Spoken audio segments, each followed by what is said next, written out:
Oh, that's thank God a long time ago, when I still hadn't figured out what my real voice is, what my instrument is. I mean, it's a long story, but the bottom line is, other than with another instrument that you just buy and somebody else can try it out and tell you this is actually the right sound of a violin, that's how this violin should sound. You then seek to produce the exact same sound. With human voice, every voice is different, and no one can just look inside and tell you, you should sound like, I don't know, Franco Corelli, you should sound like Plácido Domingo, you should sound like Jose Carreras.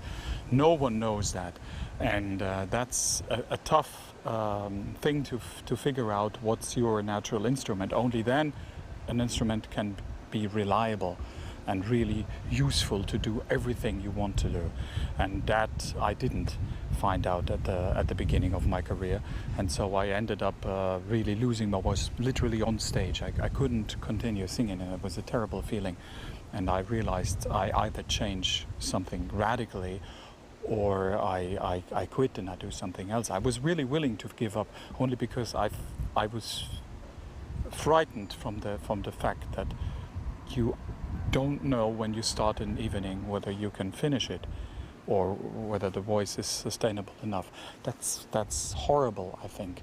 And thank God I found another teacher. He showed me another technique, another way of singing, and completely new sound and voice, which was very controversial at the very beginning. Everybody said it's wrong, and it turned out to be good. How does it felt when you finally get through to the top? It's a great feeling on one side, obviously, because that's what everybody's dreaming of, and it is not.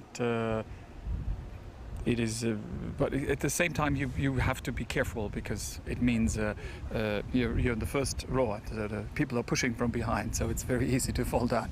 But I'm in the good position, let's say, that I didn't appear overnight. That I really, let's say, maybe earned it, or how you could say it. But I mean, I really started at the bottom and climbed up step by step, and not in one huge major success overnight event, becoming a star. And if you call it a star is still something that I'm never going to get used to it.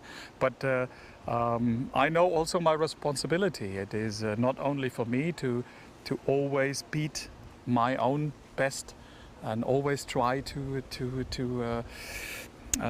do some fine tuning, but it's also a symbol. I remember very well, for me, the great symbols of opera like Pavarotti and so on.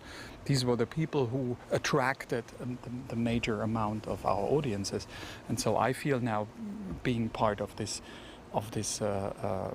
game and of this duty, let's say, to do that and to attract people to opera. And by concerts like we will do here, I think you can give somewhat a little glimpse, a little example of what opera is all about, with all that passion. And then maybe a part of the audience that usually doesn't go to an opera but wanted to see this event because Mr. Kaufmann is coming to town, then they say, oh, well, actually opera is not so bad at all, and we should come back and see a full opera. And that's what we're actually trying to do. That opera is becoming again a great popular art form. What do you hope about your future as a singer? I hope, well, of course you hope that everything goes as smooth as it did in the last couple of years. You never know, it's an unpredictable game. We decide most of the things, especially the opera productions, 5 years in advance. Therefore, only time can tell us whether we have done the right decisions or not. But other than that, I hope that it continues a little while just like that. And then I hope also, which I think is very important, that you find the moment where you realize that it's time to do a little bit less and to maybe find something else to be attracted to, and not hold tight all the time to this.